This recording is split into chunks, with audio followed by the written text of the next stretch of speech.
A cidade de São Paulo é hoje a maior metrópole das Américas, né? Um polo econômico mundial. Temos uma população de mais de 10 milhões de habitantes. Isso nos traz um desafio bastante grande em termos logísticos e em termos de produção. A Científica Lab produz 4 milhões de exames mês e aqui no nosso Uniteol em São Paulo produzimos mais de 3 milhões de exames mês. E nesse cenário, cada vez mais buscamos eficiência dentro da nossa produção. Nós estamos instalando aqui, são 2 esteiras da Mindray, aumentando em torno de 50% a capacidade produtiva. Identificamos a necessidade de termos 2 esteiras semelhantes, porém uma de frente para a outra. Foi solicitado à Mindray uma esteira exclusiva que deixasse muito mais fácil, muito mais rápido, muito mais simples o nosso fluxo, né? Durante a fase de planejamento, tivemos a participação ativa da equipe Mindray junto com seus parceiros locais. E identificamos a necessidade de adaptação de uma esteira à nossa realidade, inclusive levando em consideração aspectos arquitetônicos. A Mindray desenvolveu uma esteira exclusivamente para a nossa realidade. Então nós podemos colocar uma esteira de frente para a outra e adaptar o nosso fluxo à nossa necessidade. Isso foi uma solução customizada pela Mindray exclusivamente para a Científica Lab. Hoje estamos trabalhando com 2 linhas de automação, CAL 8000 da Mindray, que nos apresentam um excelente resultado em termos de produtividade. E de frente uma para a outra, a gente consegue reduzir o número de operadores, fica muito mais simples para que a gente possa ter um ganho em produtividade, qualidade e em custo também. No final de tudo, a gente vai acabar tendo um resultado, uma entrega de resultado muito mais rápido do que a gente tinha antes.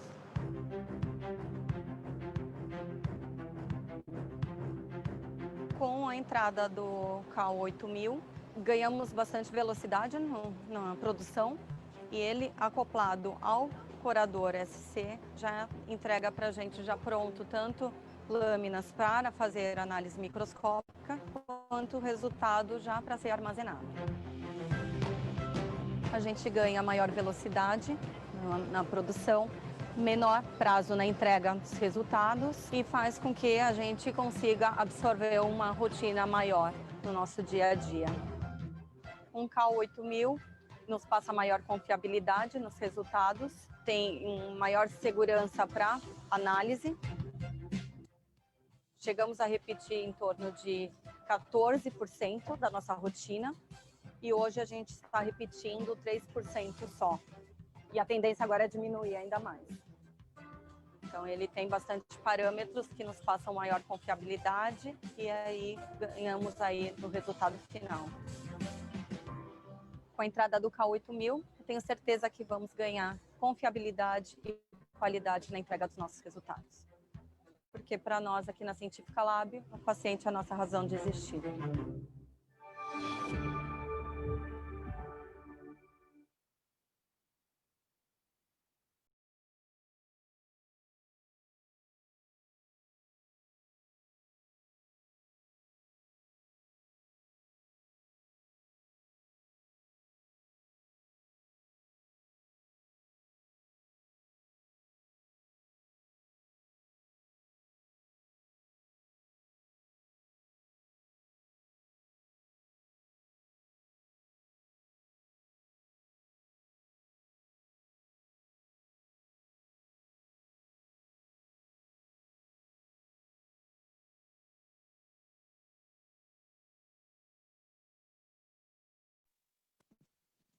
Hola, muy buenas tardes a todos.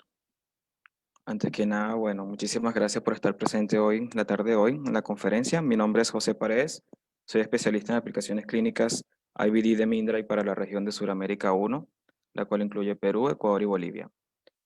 La tarde de hoy fueron invitados a participar en esta conferencia, la cual tiene como tema principal la diabetes y el COVID-19 y el impacto clínico sobre estas 2 entidades. Tenemos como invitado principal, como ponente, al doctor Luis Figueroa Montes, médico patólogo clínico con más de 14 años de experiencia en medicina del laboratorio y en investigación clínica, miembro de la Junta Directiva de la Sociedad Peruana de Patología Clínica, médico investigador, ganador de premios nacionales, además es CEO de Medicina del Laboratorio y autor del libro de la diabetes en la medicina del laboratorio. Él estará compartiendo sus conocimientos con nosotros acerca de estas dos entidades, porque a veces tendemos a pensar solamente en el COVID-19, pero no cómo este pudiese llegar a afectar a aquellos pacientes que tienen patologías de base previas a la pandemia, ¿no? Una de estas patologías muy importantes es la diabetes, que pues aqueja bastante a toda la población mundial. Entonces, doctor Figueroa, muchísimas gracias por su participación y bueno, el auditorio es suyo. Muchas gracias, José, por la invitación. Muchas gracias a Mindray por permitirme dirigir esta conferencia a toda Latinoamérica sobre un tema importantísimo, ¿no? Que es la diabetes en los pacientes que lamentablemente han sido infectados por COVID. Y como vamos a ver, estos pacientes van a tener una presentación mucho más grave. Yo, en lo personal, bueno, me gusta la diabetes. Como comentó José, en mayo publiqué mi primer libro y justo hablo sobre la diabetes en general. Así que ahora voy a tener el honor de hablar sobre un tema puntual y es su impacto clínico, pero no el impacto clínico solamente desde la perspectiva del paciente que ingresa al hospital y lo atendemos, sino también de otra visión un poco más completa. Y ya vamos a ver a qué me refiero, porque esta enfermedad en realidad está asociada a la dieta que tenemos, al tipo de dieta que tenemos, ¿no? Está muy relacionado a la ingesta de carbohidratos. Muy bien, solamente me confirman, José, que está bien el audio todo. Voy a comenzar a iniciar a compartir pantalla. Solamente quiero que me confirmes. Sí, doctor, lo escuchamos bien, lo escuchamos claro. ¿Está todo bien? ¿La pantalla también? ¿Todo correcto? Sí, ya podemos ver su pantalla también. Perfecto. Listo, entonces vamos a comenzar. El mensaje es este, no todos estamos luchando contra este virus y afortunadamente al parecer está comenzando a desvanecerse. Esperemos que sea así, pero entendamos que si no continuamos con las medidas no farmacológicas, necesarias como aislamiento social, mascarilla y lavado de manos, es muy probable que los que no se han sido infectados comiencen a infectarse, ¿no? Entonces esta lucha no se detiene y nosotros como profesionales de la salud, como profesionales de la medicina de laboratorio, estamos en ese proceso. Muy bien, como dijo José, Mindray, agradezco que me hayan invitado para dirigirme a toda la comunidad, a los profesionales de la medicina de laboratorio y poder hablar sobre este tema importante. Soy director de medicina de laboratorio, que en realidad promuevo la ciencia relacionada a esta hermosa disciplina médica, ¿ya? Estos son, digamos, mis vínculos académicos, membresías y mi relación con el sector público y privado, pero en lo personal en esta conferencia no tengo ningún conflicto de interés, ¿ya?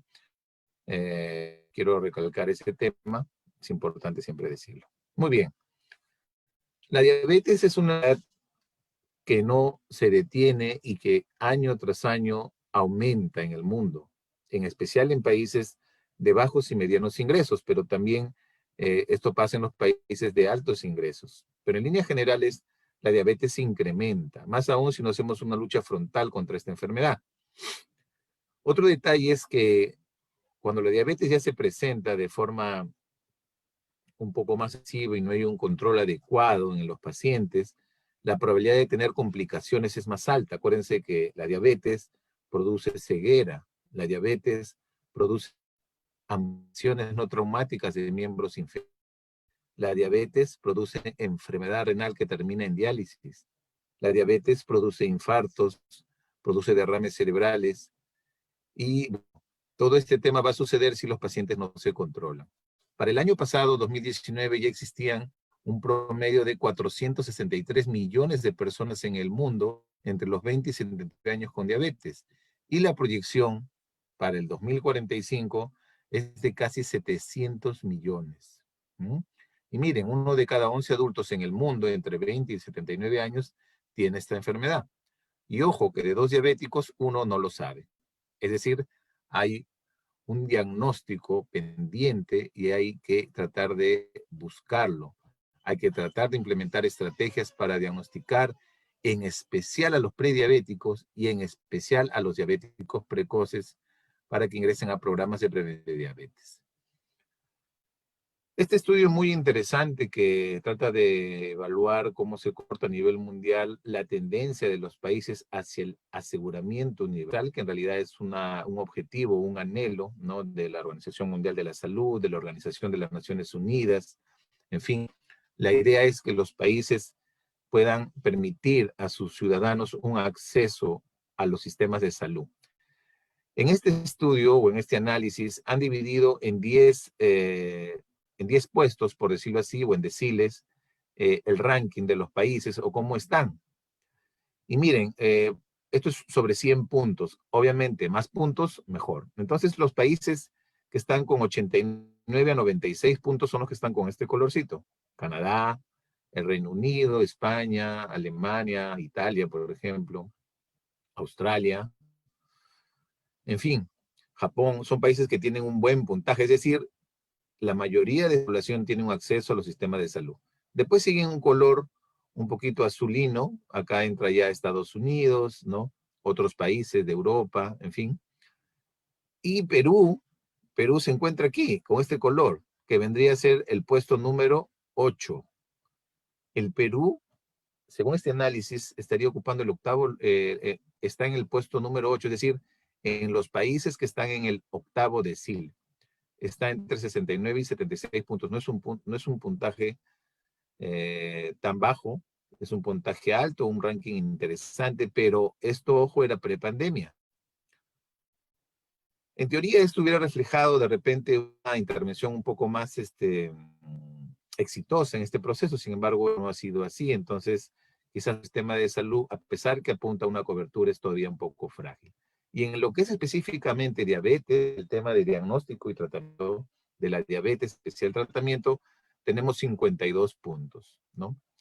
En definitiva, en la época prepandémica, las tendencias demostraban de que probablemente no se iba a llegar con una cobertura. Ahora, fíjense, con la pandemia, este escenario aún va a ser más lúgubre. Hay ya varias posiciones que los objetivos de desarrollo sostenible al 2030 va a ser un poco complejo tratar de llegar a las metas establecidas para los países, en especial de bajos y medianos ingresos. Otro tema interesante en esta publicación de los Estados Unidos es una publicación de análisis que hace el CDC para tratar de ver si realmente la infección por el COVID impactó en las enfermedades crónicas, ¿ya? Esa es la idea. Y les parezca sorprendente, el COVID afectó a pacientes con diabetes con enfermedad pulmonar, de tal manera que en la época COVID tenemos 31% de pacientes diabéticos con COVID y 17% de pacientes con enfermedad pulmonar, por encima de la época pre-COVID. Sin embargo, en las enfermedades crónicas, en las enfermedades, cardiovasculares, hipertensión y en la enfermedad renal, la infección por COVID no superó ese promedio de años anteriores, del año anterior, por decirlo así, o del promedio normal que tenemos. Entonces, ¿qué pasó aquí? ¿Será que los pacientes diabéticos tienen más riesgo? ¿Será que hay algo más asociado a que el diabético y de repente pacientes con enfermedad pulmonar puedan tener este riesgo? Entonces, vamos a tratar de entender eso un poco más en el desarrollo de la conferencia. Este cuadro trata de ver cómo el hecho de tener comorbilidades o tener enfermedades subyacentes puede ser un riesgo para hospitalizarse. Y como ven aquí, por ejemplo, aquella persona que tenga 3 o más condiciones tiene 5 veces más probabilidades de hospitalizarse. La diabetes, un paciente diabético, solamente diabético, tiene 3 veces más probabilidades, ¿no? Hay otros riesgos, como por ejemplo la obesidad por encima de 40, tiene 0.5 veces, o por ejemplo ser asmático 1.5 veces. Igual el llamado a tomar pues medidas importantes, no farmacológicas, que permitan evitar la transmisión del virus. Yo les recomendaría que en este video, está en YouTube, está organizado por el Programa Mundial de Alimentos. Me voy a permitir extenderme un poco en la primera parte relacionada a la alimentación, porque creo que es importante entender la dimensión que les voy a explicar. En este webinar que está en YouTube y pueden acceder, Julián Suárez habla un poco Y él menciona que hay 3 grandes crisis que han sido prácticamente generadas por esta pandemia. Habla de una crisis sanitaria que todos conocemos, obviamente lo que ha sucedido. También hay crisis en los sistemas de protección social, es decir, aquellos sistemas que permiten coberturar la atención en poblaciones vulnerables, ¿no? Por ejemplo, a través de realizar un gobierno electrónico que permitió, por ejemplo, que las personas ponen rápidamente un bono, pero sin embargo vimos que en la práctica esto generó más bien más infectados, ¿no? Entonces hay problemas aquí en los sistemas de protección social. Y por último, él menciona que la crisis desde el año 1918, miren cuántos años, en la época de la pandemia de influenza, pudo generar ya una crisis. Y este es un análisis desde la perspectiva de los economistas, y habla de que desde esa fecha ya generó poblaciones preexistentes de vulnerabilidad. Gente que va a tener probablemente un mayor riesgo de tener presentaciones más graves en esta crisis por el COVID-19. Y aquí hay un tema central y es el tema del hambre cero. Este objetivo de desarrollo sostenible de hambre cero establece que efectivamente debería de reducirse el hambre a nivel mundial. Sin embargo, eso va a ser un poco más complejo, ¿no?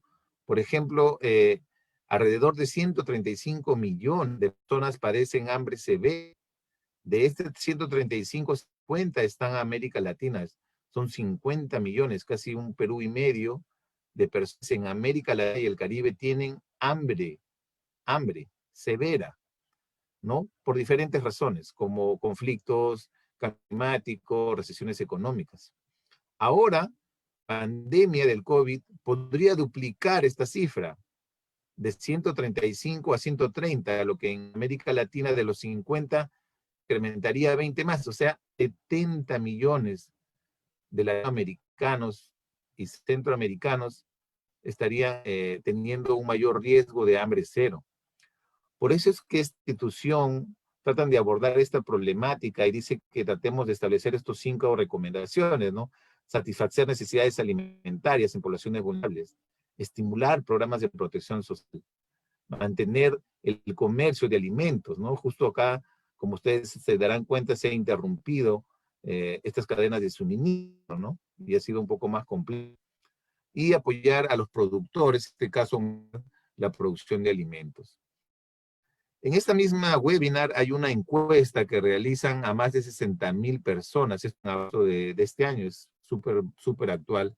Y miren, aumentó la inseguridad alimentaria 405%. Yo les recomendaría que comiencen un poco el de inseguridad alimentaria.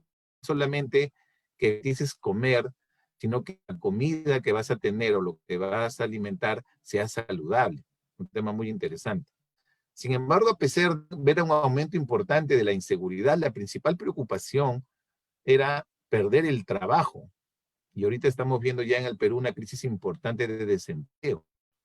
Es un tema que lamentablemente va a impactar en nuestra sociedad y de una u otra manera va a llevar de la mano problemas alimenticios, ¿ya? Y acá, por ejemplo, ellos se han enfocado en tratar de hacer asistencias alimentarias en Latinoamérica, en especial en Colombia, Ecuador y Perú. 2.3 millones de migrantes en inseguridad alimentaria. Como ustedes saben, en nuestra región ha habido pues una crisis de inmigrantes, ¿no?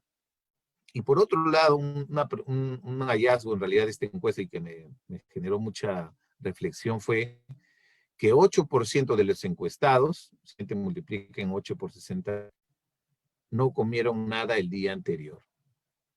Por un instante, por un segundo, reflexionen que hay gente que lamentablemente ni siquiera se está alimentando en este momento. Es un tema para verlo y analizarlo. Ahora nos vamos al otro extremo. Vamos a entender que es evidente que un obeso es un paciente mal alimentado, mal nutrido. En el caso de los Estados Unidos tiene una prevalencia hasta del 42%. Es bastante. De cada 10 americanos, 4 tienen obesidad. Pero hay un incremento superior al promedio en poblaciones específicas, ¿no? En adultos afroamericanos, en nativos americanos y en latinos, miren, más en adultos afroamericanos, ¿no? Y son estas poblaciones las que tienen más riesgo de ser hospitalizados, solamente por tener un mayor riesgo. Y todo eso recae en este cuadro. Yo en realidad les invito también a que lean esta publicación. Esto es reciente, ha sido publicado el 10 de septiembre, es ahora nada más. Está en el New England, ¿no? Se suscriben y pueden acceder al artículo. Si alguien desea, me manda un correo y se lo mando. Trata de reflexionar sobre cómo impactan determinantes sociales de la salud, ¿no? En los resultados que están teniendo los pacientes, por ejemplo, en presentaciones graves por el COVID, ¿no? Y habla pues de que todo esto está interrelacionado, pero miren pues los diferentes determinantes sociales, problemas raciales, étnicos, como indiscriminación, acceso a alimentos saludables, acceso a los cuidados de salud. Esto es un tema sustancial, al menos. Ojo que este es un artículo de los Estados Unidos. En fin, otros, estatus económico, educación, y la obesidad de la mano, porque esto al general, la obesidad va a generar pues estas enfermedades crónicas como la diabetes, hipertensión, enfermedades cardiovasculares, disfunción pulmonar, impactan, ¿no?, en los pacientes con resultados graves que tienen COVID. Entonces, miren, toda esta relación. De la misma forma, aunque estos factores raciales y étnicos conviven, la disparidad de larga data en tema de nutrición y obesidad juegan pues un papel crucial, ¿no? Y eso se está viviendo en esta pandemia.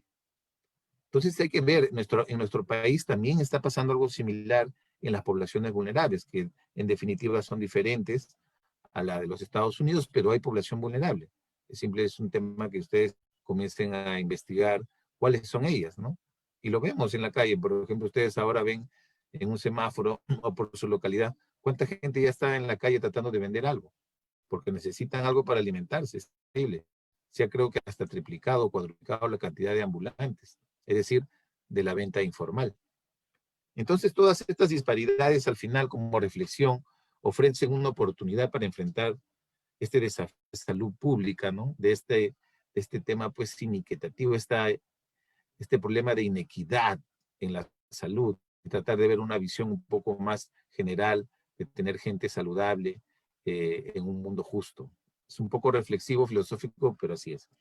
De la misma forma, en la página de Diabetes Care hay un artículo también muy interesante, donde define pues claramente que la probabilidad de que factores sociales y económicos contribuyendo a la frecuencia de infección entre poblaciones desfavorecidas con diabéticos en los Estados Unidos es una realidad, ¿no? Y acá, para no hablar más del tema, les dejo pues esta publicación del New Yorker, que es una revista de prestigio en los Estados Unidos y en el mundo, y ahí pueden leer este artículo denominado La Plaga Negra, donde dice claramente, cuando los blancos estadounidenses contraen un resfriado, los negros contraen la neumonía. Creo que es más explícito el mensaje. De tal manera que al final esta enfermedad pues afecta o tiene un potencial para entrar en aquellas poblaciones que tienen disparidades, ¿no?, de salud, inequidad de las atenciones de salud, ¿no? Algunos podrán ingresar pues a los servicios de salud por esta alfombra y otros lamentablemente tendrán que pasar por un laberinto para poder atenderse de manera adecuada. Muy bien, y acá les comparto, esto lo hice el día de ayer, si no me equivoco, en una red social importante, profesional de LinkedIn. Le dejo ahí para que lo lean. Le publiqué el nombre del dulce presente para un amargo futuro, y me refiero a dulce presente por la gran cantidad de ingesta de carbohidratos que tiene nuestra dieta, y como ustedes saben, hacer carbohidratos se transforma en glucosa, y la glucosa es azúcar, el dulce presente, pero lamentablemente estos hábitos están generando que en un futuro se transformen pues en pacientes diabéticos, ¿no? Por eso es que es sustancial que se implementen programas nacionales de prevención de diabetes. Esto debe ser una política pública. En realidad, si alguien esté acá escuchando y que participe en un nivel alto de la gestión, sería fabuloso que entiendan que hay que establecer programas de prevención de diabetes en todo el Perú, independiente del sistema de salud. No permitamos pues que este dulce presente termine siendo un amargo futuro para nosotros y para los nuestros. Muy bien.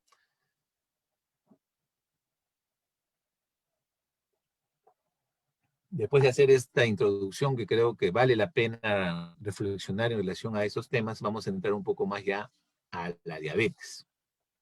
Y ya comenzaron a aparecer estas publicaciones. Como ven aquí, Esta publicación también, de ahora del mes de septiembre, en Nature Metabolics, habla de que aparecen ya pacientes con diabetes insulino dependiente, no con autoanticuerpos negativos, es decir, anticuerpos dirigidos al páncreas, después de una infección por SARS-CoV-2. Pero lo más importante es que el paciente no tenía diabetes, es decir, era un paciente que no era diabético.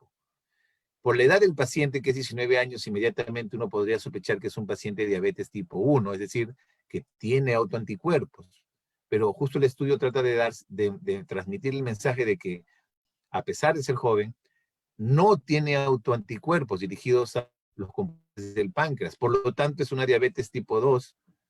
¿Y es por qué? Porque en este caso, bueno, acá, perdón, no es tipo 2, me refiero que es una diabetes que genera insulinodependencia porque definitivamente el SARS-CoV-2 ha dañado el páncreas, ha generado una disfunción pancreática, temporal probablemente, pero igual hay que hacerle seguimiento, ¿no?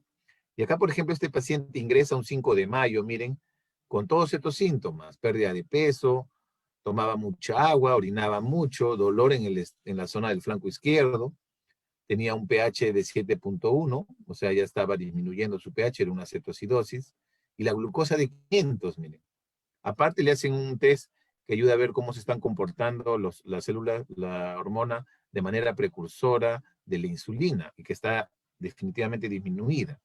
Aparte, la prueba 1C o hemoglobina glicosilada, como la conocen, que está en un valor tan alto de 16. Es decir, el paciente ya algunas semanas previas estaba generando todo este problema. Y aquí, miren, 4 semanas antes de su debut, ya el paciente comenzaba a presentar alguna de estas molestias. ¿Por qué? Porque, en definitiva, ya el paciente tenía excreción urinaria de glucosa. Y aquí es un tema importante que ustedes sepan cuál es el umbral de la glucosuria, porque a partir de ahí van a comenzar los síntomas, ¿ya? Y el antecedente de haber tenido algún síntoma relacionado al COVID el 16 de marzo. Y miren cuánto tiempo pasó, 7 semanas. 7 semanas atrás puede existir la posibilidad de que un paciente debute con diabetes. Y acá están los autoanticuerpos, aquí están si quieren investigar un poco más de cada uno de ellos, todos ellos negativos, ¿ya? Por debajo de los rangos de referencia, y como mencioné, tenía en este caso inmunoglobulina G positiva para el SARS-CoV-2, es decir, tuvo el virus. ¿Por qué pasa esto? ¿Por qué realmente los pacientes pueden generar este tipo de, digamos, de daño al páncreas? Y acá está la respuesta.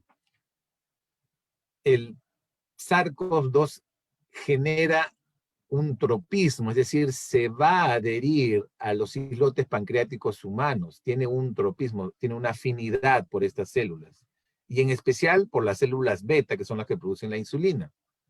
Y encima esta capacidad de adhesión o de tropismo se incrementa si hay un estrés inflamatorio.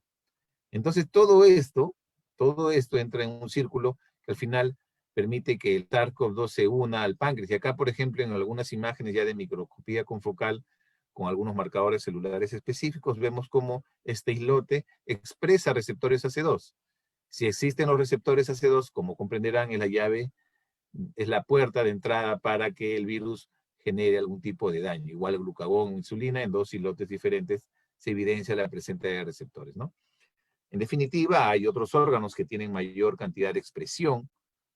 Por ejemplo, el intestino, los testículos expresan más este receptor, menos el pulmón, por ejemplo, el corazón intermedio, en fin. Pero los islotes lo expresan, y ahí está la evidencia. Otro estudio muy interesante, también recién está en evaluación para hacer una publicación, es decir, está en preprim, pero es peruano, y lo que me gusta que lo han hecho aquí en nuestro Perú, y es un médico residente, el doctor Gómez, al cual yo lo felicito, porque ya están preocupándose por hacer publicación, y eso es un llamado también a que todos ustedes hagan investigación. Si no saben, pregunten a quien sepa y simplemente se les orienta. Necesitan una mentoría y pueden hacer algún tipo de publicación cualitativa, cuantitativa, mixta. No hay publicación que se demerezca porque todas contribuyen a la ciencia siempre y cuando esté bien elaborado el diseño metodológico. En este caso, el doctor lanza un título interesante, ¿no? Crisis hiperglicémica aguda como debut de diabetes y COVID. ¿Una nueva causa de diabetes? Diabetes causada por COVID, podría llamarse de repente. Ojo que esto no es reciente, ya van a entender después que con el SARS y con el MERS también pasó algo similar. Incluso hay estudios que hablan que este daño puede perpetuarse hasta por 3 años, ¿no? Pero eso ya son cifras que se irán viendo.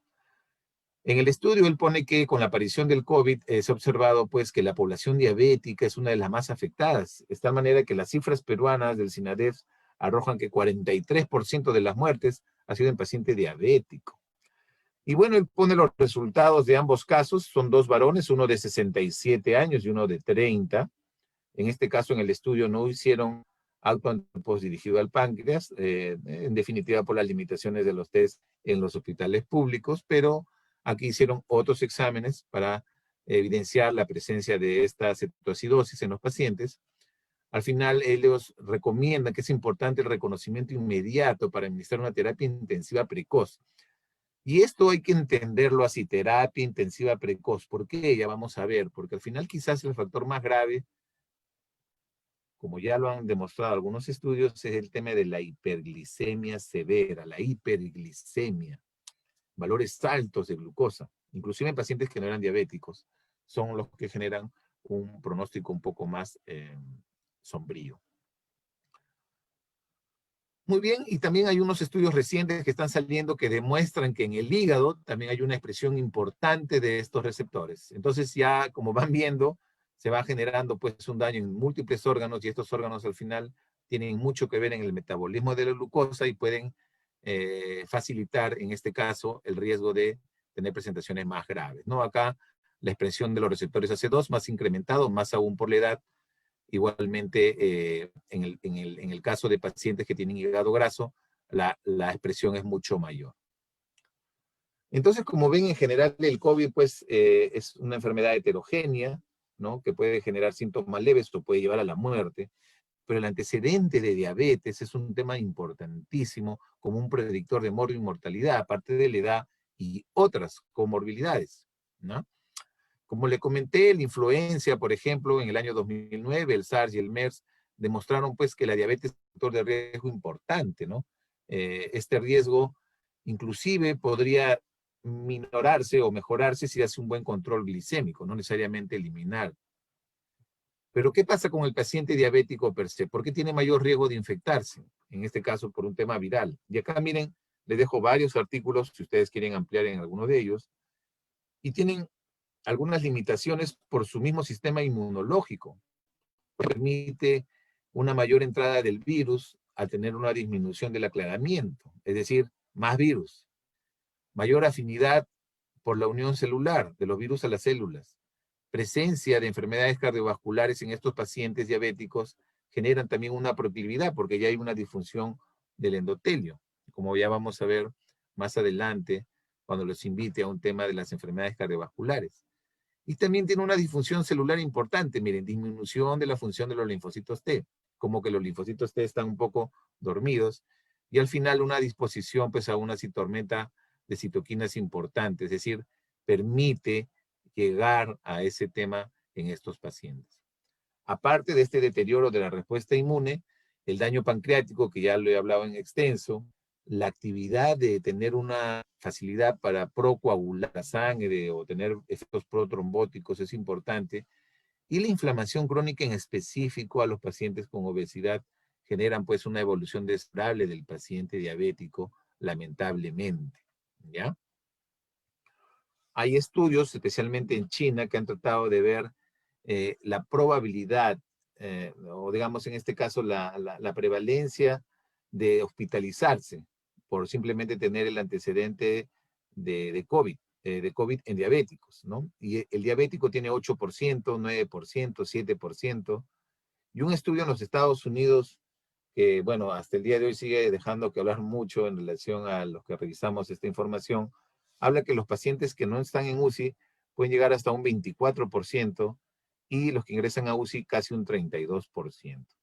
Aquí este es lo que en realidad no es diferente a comparación de otros promedios.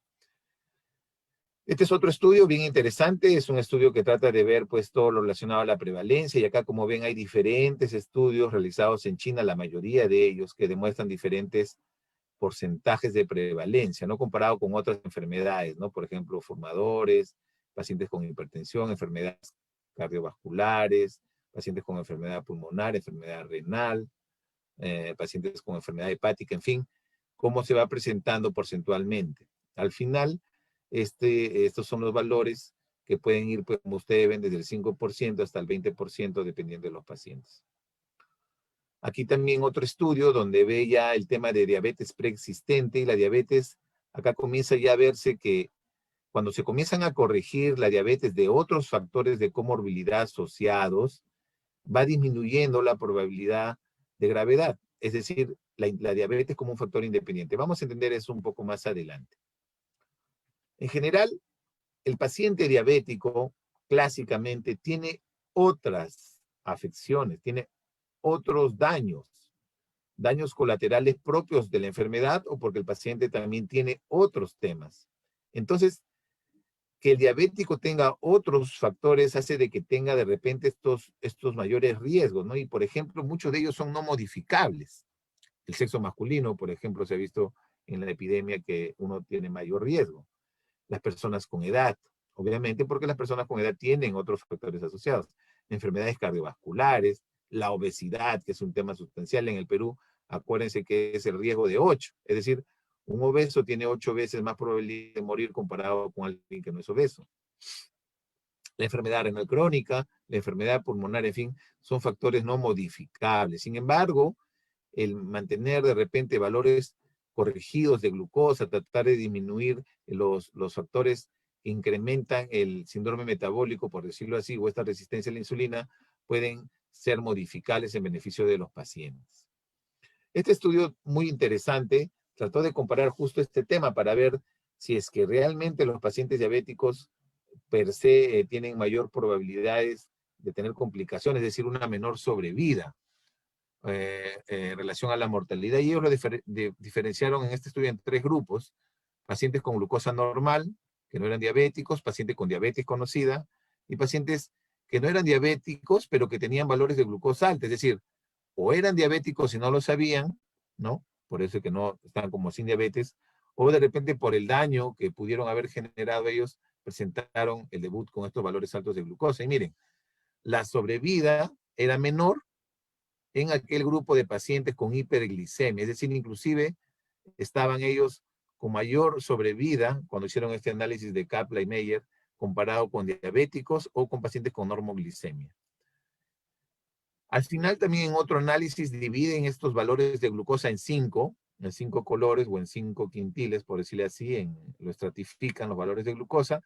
Igual los grupos de pacientes con hiperglicemia, los de color morado, tienen menos sobrevida comparado con el tiempo de días, obviamente, que van a estar ellos en hospitalización, ¿no? Va reduciendo. Inclusive este grupo, por ejemplo, que no especifican porque es un quintil menos, tiene menos o peor pronóstico. Y acá están los pacientes que presentan diabetes mellitus. Entonces es importante entender este comportamiento para que vean que la hiperglicemia comienza a tener un protagonismo importante. Como mencioné, la gravedad per se,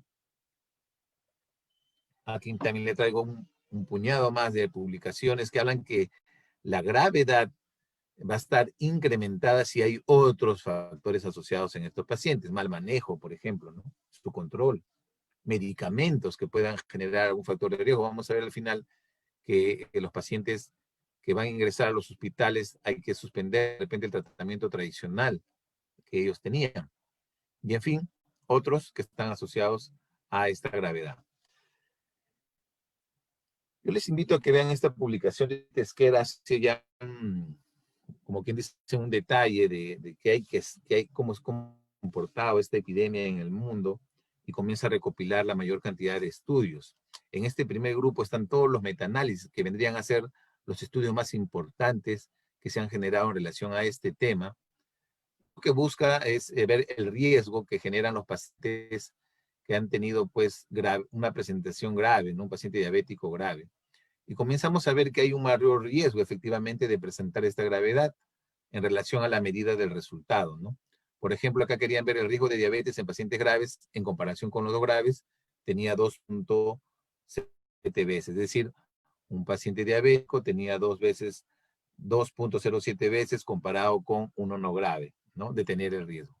En estos grupos de participantes, aquí igual 2, casi el promedio es 2, duplica su probabilidad.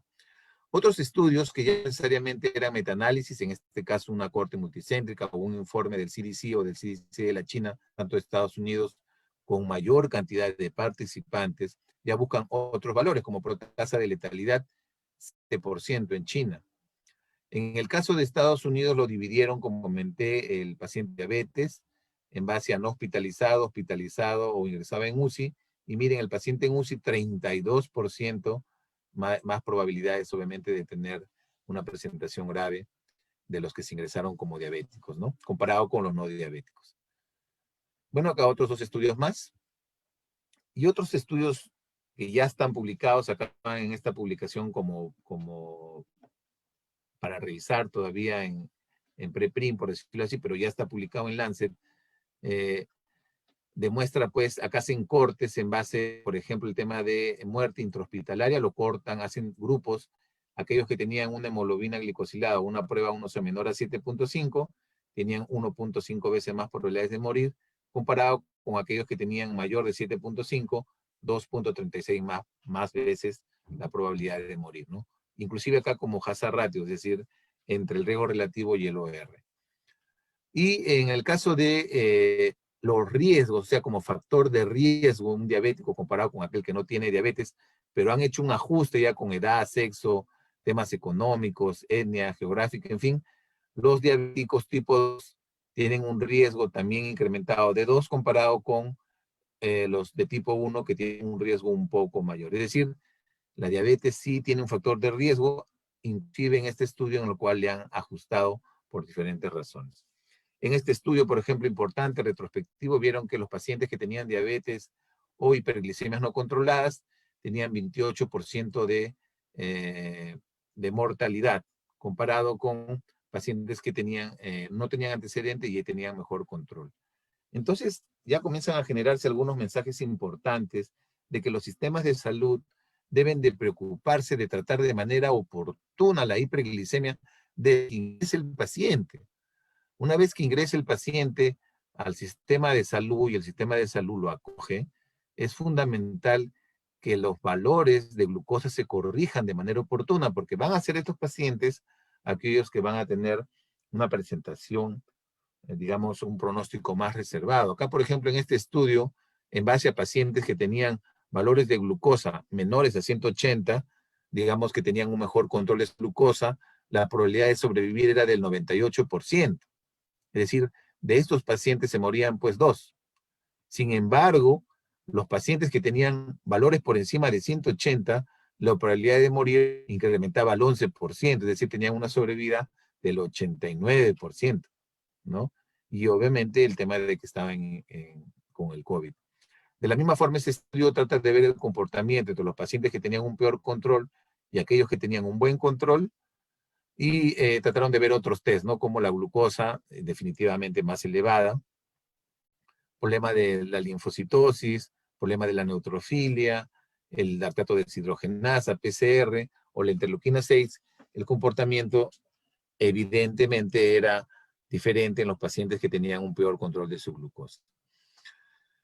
Y como les comenté, estos estudios del Reino Unido, la verdad que yo felicito, bueno, cómo están ya ellos unidos informáticamente, un gobierno electrónico para tener la capacidad de obtener una buena información sanitaria y tomar intervenciones oportunas, el registro, quizás el hecho de que todos tengan acceso a una historia clínica electrónica y consolidar esa información de manera oportuna, permite que en el Reino Unido se hagan intervenciones en beneficio de su población.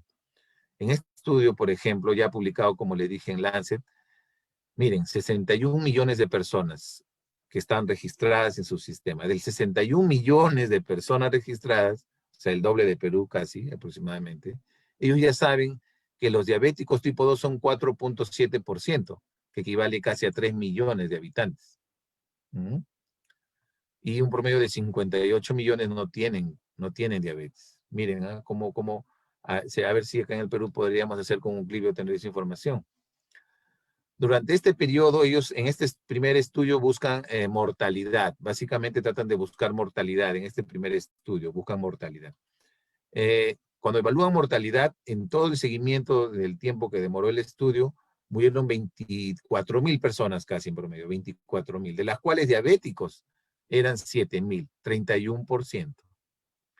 Menos diabéticos tipo 1 y menos los que tenían otro tipo de diabetes. En líneas generales, cuando nosotros vemos ya el tema de muertes por cada 100.000 habitantes, los que están en rojito, que son los diabéticos tipo 1, según aquí el gráfico, a mayor edad, mayor muerte. Igual los diabéticos tipo 2 incrementaban el número de muertos por edad. En el caso de la población normal, esta era la curva, o sea, también había muerto obviamente la población normal, pero en definitiva, diabético tipo 1, diabético tipo 2 encabezaban la lista en este grupo, ¿no? Por eso evidencian que estos pacientes tienen un aumento significativo de la probabilidad de muerte intrahospitalaria, ¿ya? Intrahospitalaria. Y ya cuando hacen el tema ajustado con otros valores, acá se ve claramente cómo el riesgo se incrementa a pacientes que tienen mayor edad. Mírenme, hasta 9 veces, por ejemplo, el OR, ¿no? Más edad, 2.60. Temas relacionados al tema socioeconómico también son factores de riesgo, la raza étnica también, la probabilidad, y acá está diabetes tipo 1 y tipo 2, cómo se acercan. En el caso del tipo 1, 3 veces y 2 veces el diabético tipo 2. Entonces, se reconoce, pues acá en este caso ellos tratan de ver la imposibilidad comparado con otros temas difíciles de diferenciar, con la índice de masa corporal, hipertensión, enfermedad renal, tienen ellos como limitación en su estudio, ¿no? Pudiera existir una confusión residual de estas asociaciones. Y en el otro estudio, en este gran estudio, tratan de ver ya no la mortalidad, sino los factores de riesgo. Es decir, ya tratando de discriminar si los factores de riesgo individualmente generan un impacto en la mortalidad. Y en esta gran corte poblacional utilizan la hemoglobina glicosilada, la prueba 1C, para monitorizar el tema de diabetes. Al final, miren este estudio, acá, esta es la época, digamos, pre-COVID, aquí, lo que está en azul era el número de muertes, digamos, no relacionadas a COVID, ¿no? Promedio de muertes en la época pre-COVID, y miren con el COVID cómo se incrementaron las muertes, que es esta sombra ploma, para diabéticos tipo 1 y para diabéticos tipo 2. Entonces aquí se ve pues el impacto que tiene esta infección en estos pacientes y cómo esto se ha incrementado de una manera interesante, ¿no? Entonces aumentaron drásticamente las muertes en estas personas. Y cuando ya ven los factores de riesgo, como están acá, encuentran pues un aumento de la mortalidad, no solo en las complicaciones cardiovasculares y renales asociadas a los pacientes diabéticos, sino también en el caso del control de la glicemia y el índice de masa corporal. Y acá, por ejemplo, esta tasa de filtración glomerular, mayor riesgo, el valor de la prueba 1C o hemoglobina glicosilada, conforme más alto, más riesgo, ¿no? Temas étnicos, la edad una vez más, ¿no? Y antecedentes pues de derrames cerebrales, fallas cardíacas, insuficiencia cardíaca, también son factores de mayor riesgo. Entonces, en general, ya podemos ir viendo que tener valores altos de hemoglobina glicosilada o de prueba 1C están asociados pues al riesgo de morir en pacientes con diabetes tipo 1 o diabetes tipo 2, ¿no? Si tienes valores más altos, más probabilidad de tener riesgo, porque en definitivamente es un paciente mal controlado. Entonces, en este escenario se va generando una relación que ellos le llaman una relación biunívoca, ¿no? Un diabético, digamos, con mal control asociado al daño que genera el SARS-CoV-2 encima en el páncreas, de este páncreas que de por sí ya está con disfunción, generan pues un problema enorme. Al final, este SARS tiene una relación directa con tener pacientes pues que tienen un mal control, y esto se va a expresar pues con valores altos de la glucosa, ¿no? Acá hay una relación directa, y al final el paciente llega con citoacidosis o con un coma hiperosmolar, y este paciente va a tener peores resultados. Y de manera paralela, otros factores, ¿no? La inflamación, la obesidad, estados procoagulantes, edades altas, hipertensión, enfermedad cardiovascular, enfermedad renal. Todo esto va de la mano y se hace pues un conjunto de daño, el daño en el sistema, en las células beta, la tormenta de citoquinas, en fin, van a determinar mucho cómo está el paciente al momento que ingresa o, como ya hemos visto en el caso inicial, la posibilidad de tener nuevas presentaciones o un daño del páncreas que se puede ver en el futuro. Por eso los riesgos indirectos para las personas con diabetes que está planteando el COVID es muy interesante, ¿no? Se ha visto cómo los diabéticos, lamentablemente, por estar en sus casas, tienen problemas en el manejo de su dieta y la actividad física, que son fundamentales en un paciente diabético, ¿no? Esto hace de que su problema metabólico sea peor. Por ejemplo, aquí en esta encuesta creada por esta institución, más de un tercio de los encuestados, es decir, más de 1.500 de los encuestados, dicen que su dieta ahora es menos saludable y la mitad informa, la mitad, o sea, 2.250, que hacen menos ejercicio, ¿no? Aparte, se está viendo también que esta enfermedad en estos pacientes está impactando enormemente en su salud mental, que es otra tendencia, es otra corriente que hay que ver, ¿no? Se aumentan las tasas de ansiedad y depresión. Y esto, en definitiva, pues, va a impactar en la mala adherencia a su tratamiento y probablemente en su autocuidado. Por eso hay que tener presente también atender oportunamente a estos pacientes desde esta perspectiva. Hay intervenciones que se están haciendo para tratar de que esto mejore. Y en especial se han visto que el autocontrol, intentar influenciar en ellos para un autocontrol, mensajes de texto, se ve que tiene mejores resultados comparados con aplicaciones móviles o intervenciones basadas en web. Aquí les dejo todos los estudios que están revisando este tema y quizás enfocarse más en esta parte. Y en definitiva, pues el tema de la teleconsulta, como vamos a ver más adelante. Antes de llegar a un resumen, es importante entender que nosotros, como profesionales de laboratorio, pues estamos interviniendo en este proceso, ¿no? En este caso, en el ver el pronóstico, la monitorización, ¿no? Desde un principio, de repente, con el diagnóstico, ya sea por biología molecular, pruebas antigénicas o anticuerpos, van a ayudar a definirlo, ¿no? Todos los biomarcadores que utilizamos en laboratorio son importantes para tratar de hacer o evitar que estos pacientes pues tengan un pronóstico. Y en ellos dos test destacan, como hemos visto, la glucosa y la prueba 1C. Aquí les dejo algunas recomendaciones que ustedes puedan tenerlos presentes, al menos en estos test, para garantizar un proceso adecuado y un monitoreo importante en estos pacientes. Y ya más o menos para ir resumiendo, se han establecido algunas recomendaciones, ¿no? Que se han dividido en grupos. En este caso, por ejemplo, pacientes hospitalizados recomiendan que la atención debe continuar, inclusive generar un aumento de su capacidad instalada para atender esto en los hospitales, ¿no? Priorizando en ellos, como mencioné, ya más de el tema del control glicémico y su estado nutricional. Además, los pacientes diabéticos en las emergencias o pacientes de la consulta externa que puedan estar descompensadas, establecen cuándo hay que hacer consultas virtuales o cuándo hay que hacer consultas virtuales, ¿no? Las presenciales dan algunas recomendaciones, por ejemplo, un nuevo diagnóstico de diabetes tipo 1 o un paciente que necesita su tratamiento con insulina, de repente, que está asintomático, que tenga un valor de prueba 1C elevada o presencia de cetonas, ¿no? En aquellos pacientes que se le tiene que comenzar en su monitoreo de la glucosa por algunas razones puntuales, y inclusive aquellos pacientes que necesitan un examen físico importante, como por ejemplo pacientes que ya están teniendo algún problema en su pie por las úlceras. En cambio, el tratamiento con consultas virtuales, ya sea por teléfono, videos o correos electrónicos, indican algunos surgimiento de nuevos diagnósticos, diabetes tipo 1, pacientes vulnerables, por ejemplo, que hayan tenido un ingreso hospitalario reciente y hay que hacer un seguimiento, pacientes que están teniendo hipoglicemias graves, recurrentes de repente por un problema con su medicamento, o aquellos que tengan valores altos de la prueba 1C. Aquellos que tengan un alto riesgo o aquellos que vean que es probable que una cita virtual sea más riesgosa, una cita, perdón, presencial sea más riesgosa, entonces le hago una virtual.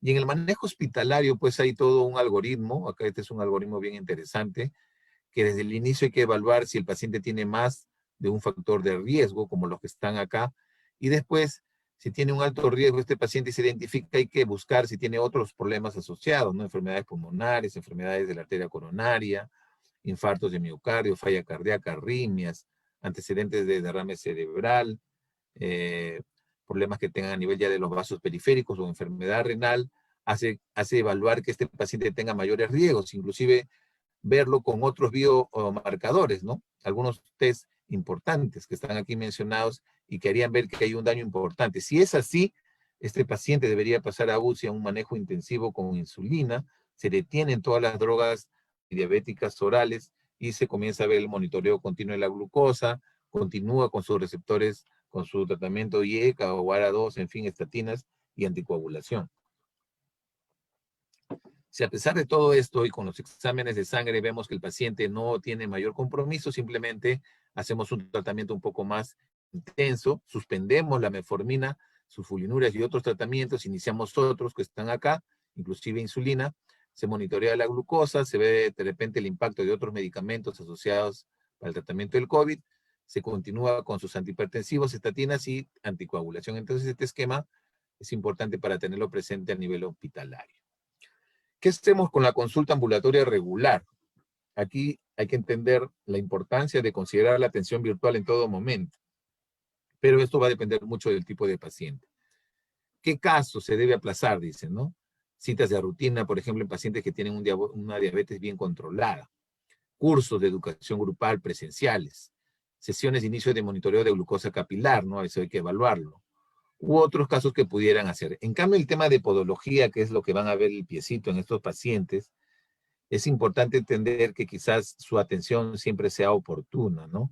Hay que tratar de darle la oportunidad de atenderse a los pacientes, en especial de manera presencial. Por eso dice que estos servicios son esenciales.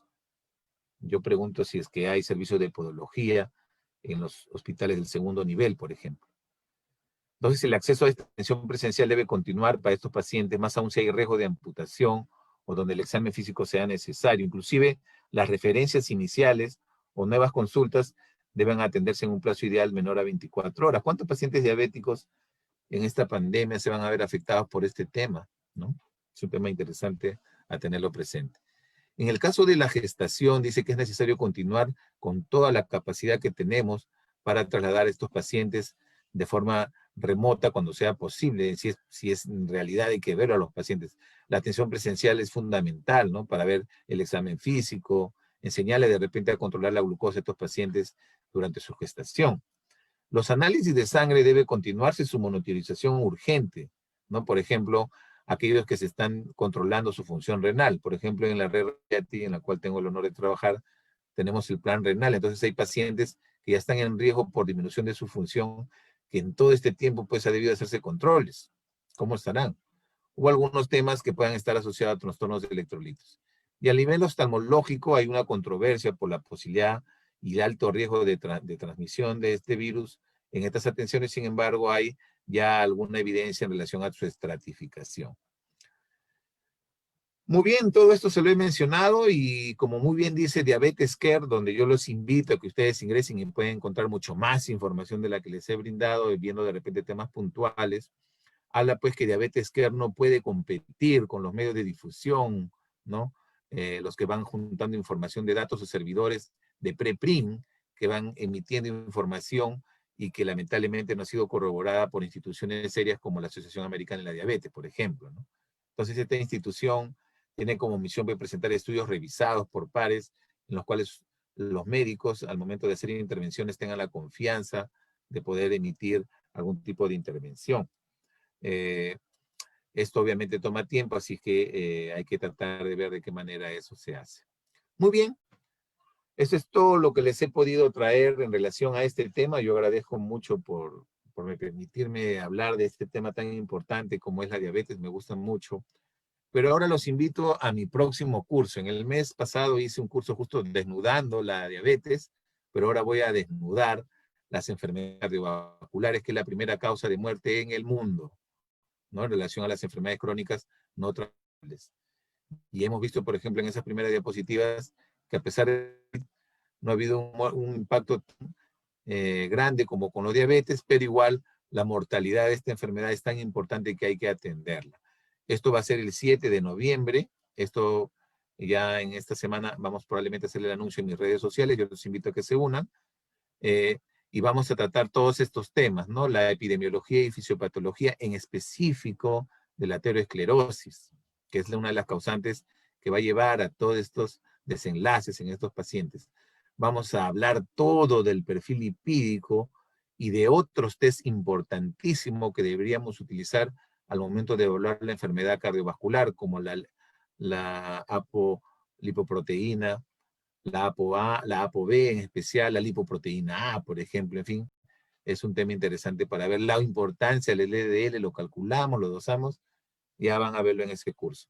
También vamos a ver el riesgo cardiovascular que existe, y este es un tema actualizándolo con las guías, hay guías que se van actualizando año tras año, acá son varias, europeas, americanas, en fin, vamos a revisarlas. Y por último, en este curso, a diferencia del anterior que traté de hacer un poco de COVID y diabetes en el último, ahora lo voy a separar y voy a hablar exclusivamente del COVID y las enfermedades cardiovasculares en un tema especial. Por lo tanto, este evento va a demorar 1 hora más, así que ya están cordialmente invitados. 7 de noviembre vamos a hacer este curso. Y bueno, muchas gracias. Acá les dejo este es mi canal en YouTube. Me pueden encontrar como Medicina de Laboratorio, aparte de que me pueden encontrar en mis redes sociales como Luis Edgardo Figueroa Montes. Yo les agradezco por su tiempo, suscríbanse. Y bueno, muchísimas gracias a Mindray por la invitación que me permite llegar a todos ustedes con esta información actualizada. Y les dejo acá para que escaneen y por favor llenen la encuesta que estamos dejando para todos ustedes, que va a servir de utilidad para este humilde servidor y también para Mindray, para futuros eventos que se promueven gratuitamente para todos ustedes ahora en esta etapa virtual de los webinars. Muchas gracias y paso a contestar las preguntas. Dejo de compartir. José, quedo a tu disposición para resolver las preguntas de los participantes. Muchísimas gracias, doctor. Creo que cada uno de nosotros aprendimos un poco más la relación entre estas dos entidades clínicas, ¿no? Ahora procederé con las preguntas. Sí, dame un segundito. Ok. El señor Juan Cadena Alvarado nos pregunta acerca de un término que usted mencionó en la conferencia de aclaramiento viral. Pregunta que a qué se refiere con aclaramiento viral. Pues, bueno, el aclaramiento viral consiste en hacer simplemente que un virus tenga menor capacidad de replicarse, de multiplicarse. Es decir, hay una actividad viricida del sistema inmune. Acuérdense que al inicio hay una respuesta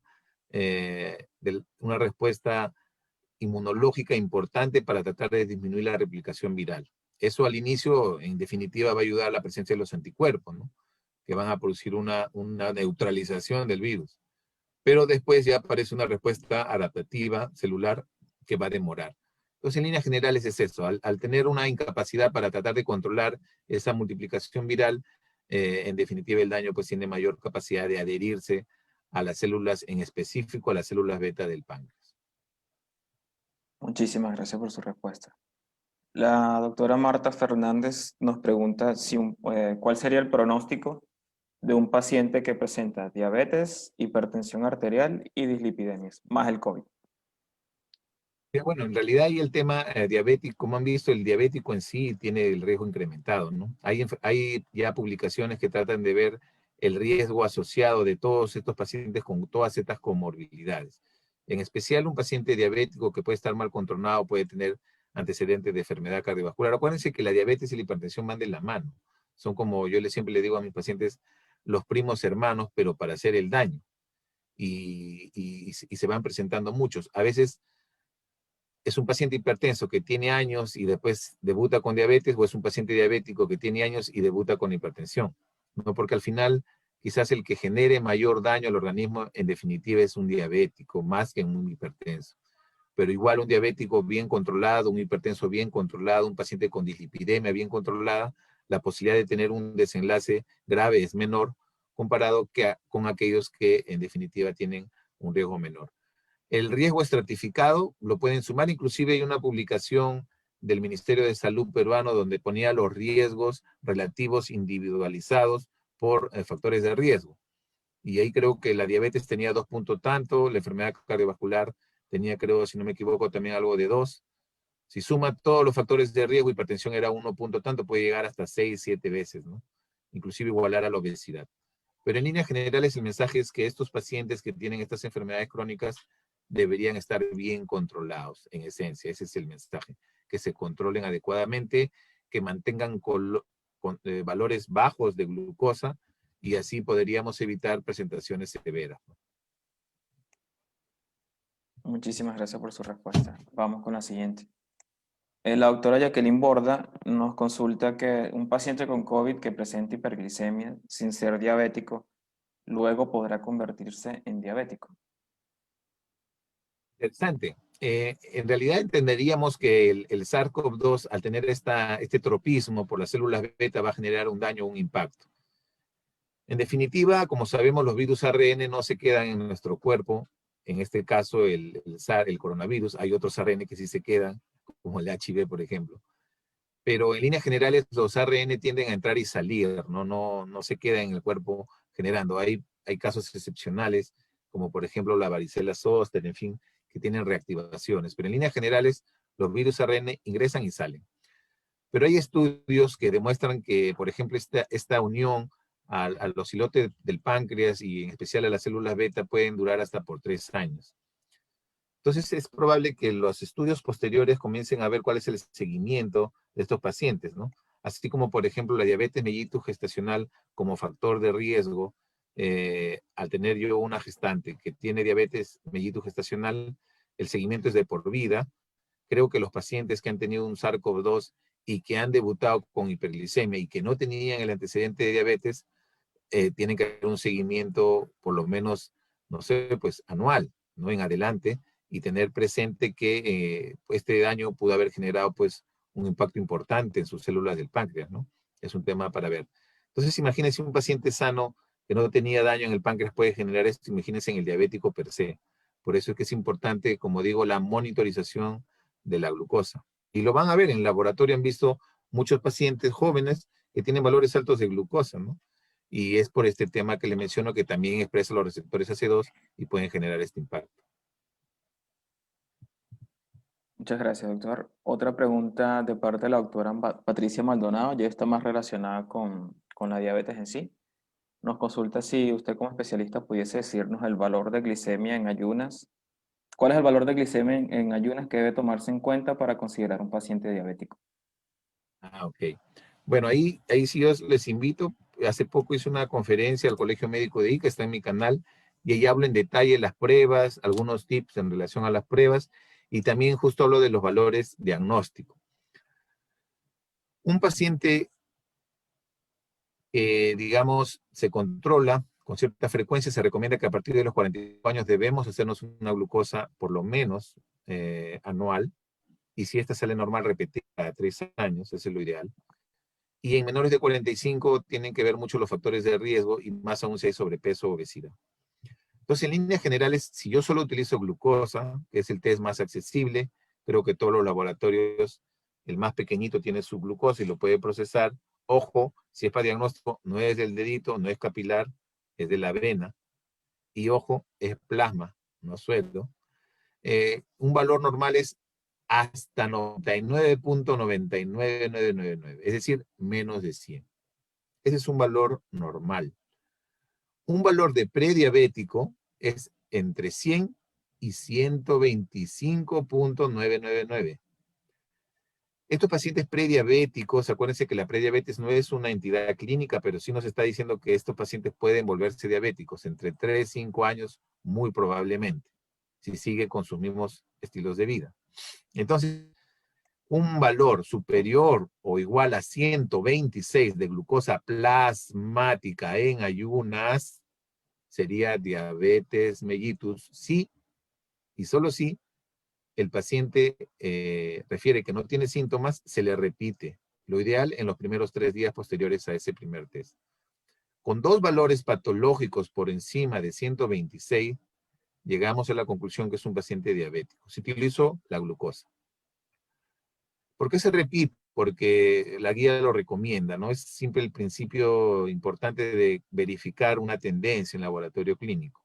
Eso ya es digamos, es un un pilar sustancial y que a veces muchos médicos no lo aplican, ¿no? Ante la presencia de un valor patológico, nuestra obligación es verificar la tendencia, es decir, por lo menos pedir otra vez ese mismo test y demostrar antes de tomar alguna intervención. Yo creo que ese es el principio esencial en el cual piden que todos los valores patológicos de los pacientes con glucosa o prueba 1C o test de tolerancia o prueba de tolerancia debamos repetirlo, ¿no? En esencia. Entonces, glucosa por encima de 126 o igual 2 veces en un paciente asintomático es diabetes. Y como dije, les invito a que vean esa presentación. Está ya subida en mi canal. Lo he subido creo que hace 3 días. Muchas gracias, doctor. El doctor Félix Hilario nos consulta que justamente uno de los ítems que estaba mencionando en esta respuesta, que cuál es su opinión con respecto al uso de glucómetros portátiles para el control de los diabéticos. Bueno, allí hay que entender dos cosas. Si es un paciente ambulatorio, en realidad que está tomando medicamentos por vía oral, y es un paciente que cumple con su tratamiento, se preocupa de su enfermedad, tiene voluntad, el monitoreo en realidad debería ser solo laboratorial, ¿no? En el caso del laboratorio central, mediante una glucosa plasmática o glucosa sérica, ahí como no es diagnóstico no hay problema. En líneas generales, en una era prepandémica yo no hubiera recomendado el uso de glucómetros para los pacientes diabéticos, porque la mayoría de ellos solamente tenía terapia oral, y muchos de ellos tienen monoterapia con metformina y por ahí sus cuidados necesarios de sus estilos de vida, ejercicio, dieta. Pero hoy en día yo creo que ha servido para hacerse su control, ¿no? Porque no han tenido acceso a los sistemas de salud tradicionales, es decir, no han podido laboratorios hacer sus controles. Entonces, indirectamente puede darnos un valor. Entonces, en el caso del paciente ambulatorio diabético, yo creo que sí tiene una utilidad en estos momentos de pandemia, pero hay que igual enseñarle bien a hacerlo adecuadamente, que sepa la importancia de que tiene que estar bien calibrado, etc. En el caso hospitalario es diferente. En el caso hospitalario, los equipos portátiles, como estos glucómetros que están en la emergencia o en otros servicios, deben estar bajo la responsabilidad, ojo, del laboratorio central. Es decir, los laboratorios no deben mirar al techo ante la presencia de pruebas POC en los servicios de los hospitales. No, debe estar articulado. Inclusive estos equipos deben estar dentro de un programa de control de calidad articulado al LIS, o es decir, al Sistema de Información del Laboratorio, para poder ver su control de calidad. Entonces, de esa perspectiva, sí es importante ver cómo funcionan estos equipos, ¿no? Y como saben, estos equipos no deben usarse para diagnóstico, solo para monitoreo. Y es importante entender que si tomamos en emergencia una glucosa a un paciente que recién llega y sale a 200, después le van a tomar sus pruebas de sangre y hay que ver que la diferencia con el laboratorio central no tenga una diferencia porcentual importante, ¿no? Para eso hay una ISO específica que habla de ese detalle. Yo lo detallé en el 4º capítulo de mi libro, ahí pueden encontrar. Igual, hay acceso en internet, quien desea me puede escribir y le mando información en relación a el detalle de la variación porcentual entre estos equipos, digamos, de atención, de cabecera del paciente, contra el laboratorio central, que es el gold estándar, ¿no? Muchísimas gracias, doctor. Y para finalizar, la doctora Priscila Lisette Narváez nos consulta que un paciente diabético que da positivo para COVID-19, ¿cada cuánto tiempo recomienda usted llevar el control de glucosa? No, obviamente, si es un paciente hospitalizado, el control de la glucosa es importantísimo. Si es un paciente ambulatorio, los controles de glucosa van a depender de cómo ese paciente realmente lleve su tratamiento, ¿no? Porque acuérdense que hay pacientes que son disciplinados, hay otros pacientes que no. Los que no son disciplinados, el control debería ir pues con más frecuencia, de repente diario, de repente interdiario, dependiendo de cómo vaya. Ahora, es importantísimo, y este sí es un mensaje que lo hice hace poco en una entrevista radial, los pacientes diabéticos, en específico, el test para monitorizar su tratamiento es la prueba A1C o la hemoglobina glicosilada.